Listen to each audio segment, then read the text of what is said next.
Сәлем достар, бүгін біз әйелдердің ең жиі кездесетін мәселелерінің бірі қалқанша без аурулары мен витаминдер жайлы толық айтатын боламыз. Алдыңғы видеода мен сіздерге уәде еткендей қалқанша безіндегі ең күшті көмектесетін витаминдер туралы айтамыз.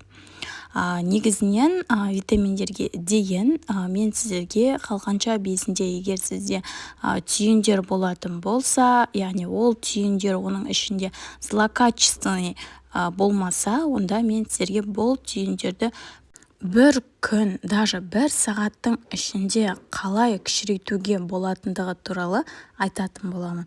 Ол үшін осы видеоны соңына дейін қарап, менің айтқан кеңестерімді міндетті түрде құлақ салып тыңдаңыздар. Өйткені мен алдыңғы видеода айтқан болатынмын, және фотосында до и после деп фотоларын салған болатынмын. Қалқанша безім қандай менде үлкен болғандығы, зоптың бар екендігін, одан кейін после қандай болғандығы туралы көрсеткен болатынмын.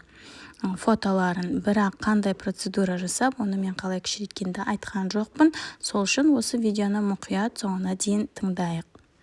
Ал кеттік. Қалқанша без дегеніміз не десек, ол қалқанша без өте кішкентай ғана орган болып саналады. Бірақтан да бүкіл біздің осы тұрған денеміздегі метаболизмді, энергияны, ұйқыны, көңіл күй мен даже әйел адамдардағы етеккір, сүт өндірілуін бәрін басқаратын осы қалқанша безі.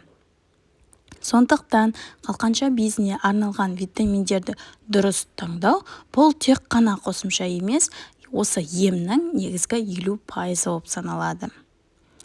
Қалқанша безінің қызметін білеміз, яғни бұл екі гормонды бөледі. Біз анализ тапсырамыз, Т4 және Т3 деген гормондарды тапсырып отырамыз.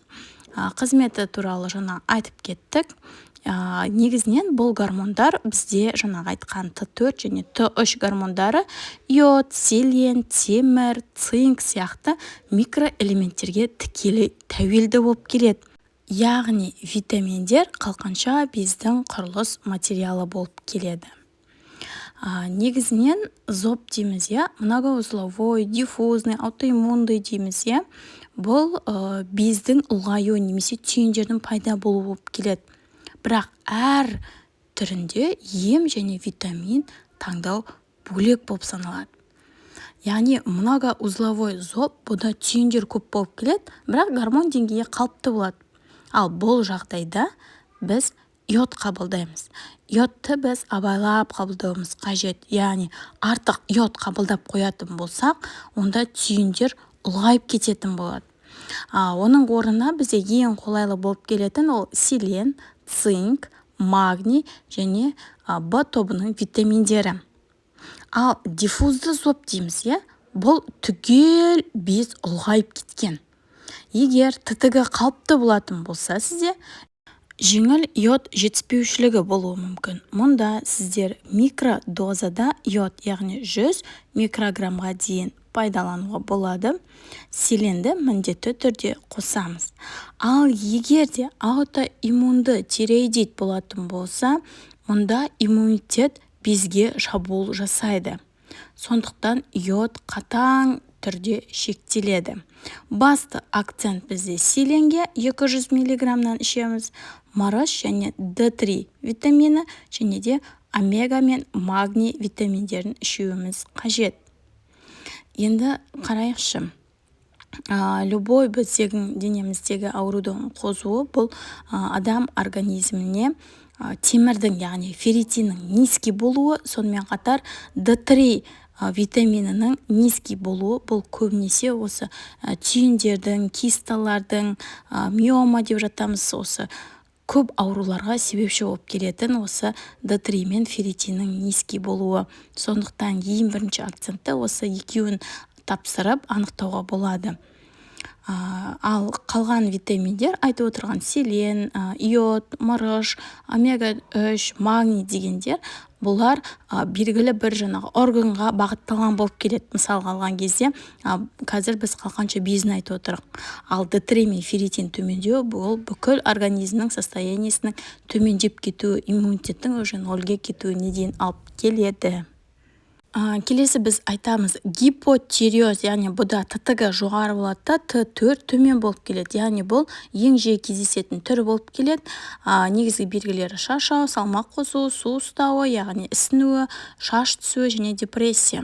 Бұл кезде пайдалы витаминдер селен, яғни 200 мг. Бұл Т4-ті және Т3-ке айналымын белсендіретін болып келеді. Ал витамин D3, мана айтқанымдай, ол организмнің жетіспеушілігіне байланысты 2000-нан 10.000 дозировкеге дейін жаңағы ішетін боламыз. Келесі ол мырыш және темір, яғни ттг-ның дұрыс жұмыс жасауын қамтамасыз етеді. Келесі ол магний, ұйқы, жүрек ырғағы, жүйке жүйесіне әсер ететін болады. Және де ботовының витаминдері, яғни энергия мен метаболизм үшін маңызды. Өйткені гипотиреоз кезінде бізде метаболизм бұзылысы, сонымен қатар ұйқының, жүрек жүйесінің бұзылыстары болады. Соған байланысты осы витаминдерді тұтыну ұсынылады. Гипотиреозда йод тек дәрігердің бақылауымен ғана ішіледі. Келесі бұл бізде гипертиреоз, яғни ттг төмен, Т3, Т4 жоғары. Белгілері жүрек соғысы жиілейді, тершеңдік, салмақтың азаюы, жүйке тітіркенгіш болады. Бұл кезде йод пен селенді қоспаймыз. Яғни бұл кезде В, Е, С витаминдері жүйке мен жүрекке қорғаныштық қызметін береді. Келесі магний, жүрек ырғағын тынышталдырады, омега-3 қабынуды басады, кальций мен D3 сүйек тығыздығын сақтау үшін керек болады, потому что бізде гипертиреозда сүйек әлсірейді. Жүктілік және емізу кезеңдерінде йодтың тапшылығы баланың ми дамуына әсер етеді, бірақ мөлшері маңызды. Егер де сізде гипотиреоз болмаса, йод сізде 150 микрограмм тәулігіне жарайды. Ал енді қабылдау уақыты мен үйлесімділігін айтатын болсақ, таңертең аш қарынға эутерокс қабылдайтын болсаңыз, эутерокс ішеміз да, ал 30-40 минуттан кейін завтрак ішеміз. Яғни таңғы ас кезінде біз D3, магний, омега, селен витаминдерін бірге ішсек болады. Ал күннің ортасында В комплексті витаминімізді, сонымен қатар мырышты ішсеңіз болады. Кешке қарай, егер магнийді сіздер екіге бөліп ішетін болсаңыздар, магнийдің қалғанын кешке және омеганы ішсеңіздер болады. Қорытындылайтын болсақ, жалпы қалқанша безге күтім өмір бойғы негізгі процесс болып саналады. Дұрыс витамин таңдау безді қорғаудың ең табиғи жолы. Витаминдерге дәрі емес, тамақтың жалғасы ретінде қарауымыз қажет. Сол кезде біз нағыз результатқа жетеміз. Яғни витаминдерді дәрі, тағы басқа деп қарайтын болса, онда сізде дұрыс жүйелі түрде витаминдерді ішу болмайды. Соответственно, сізде жаңағы бездің негізгі күтімінен айырылатын боласыз. Денеңізді тыңдаңыз, анализдерге қарай витаминдерді өзгертіп отырыңыз. Ал менің айтқан жаңағы түйінді 1 сағаттың ішінде бір күнде күшейткен негізгі бір әдісім, ол өте үлкен бір ауқымды тақырып болайын деп тұр. Сол үшін мен каналыма тіркеліп, сұрақтарыңыз болса комментарийға жазып кетіңіздер. Мен бұл туралы сіздерге бір үлкен бір видео жасайтын боламын. Оған дейін каналыма тіркеліп, лайк басып, сұрақтарыңыз болса комментарийға жаза кетіңіздер. Және де қандай процедура жасап, осы видеоны бөлісе отырыңыз. Қалғанша бездегі зобтан қалай айықтым бір күннің ішінде, сол туралы барлық мәліметтерді және де қандай витаминдер тапсырып, оларды қалай жоғарылатқаным туралы барлық толық ақпаратты алдағы видеода айтатын боламын.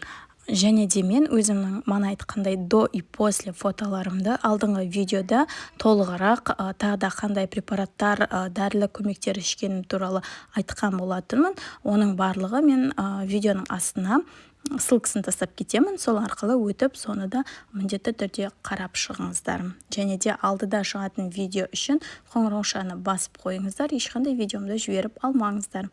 Егер сіздерге зобқа операция деп жататын болса, онда операциялық емнен бас тартуларыңызды сұраймын. Ол туралы барлық мәліметтер алдағы видеода айтылатын болады. Сау болыңыздар.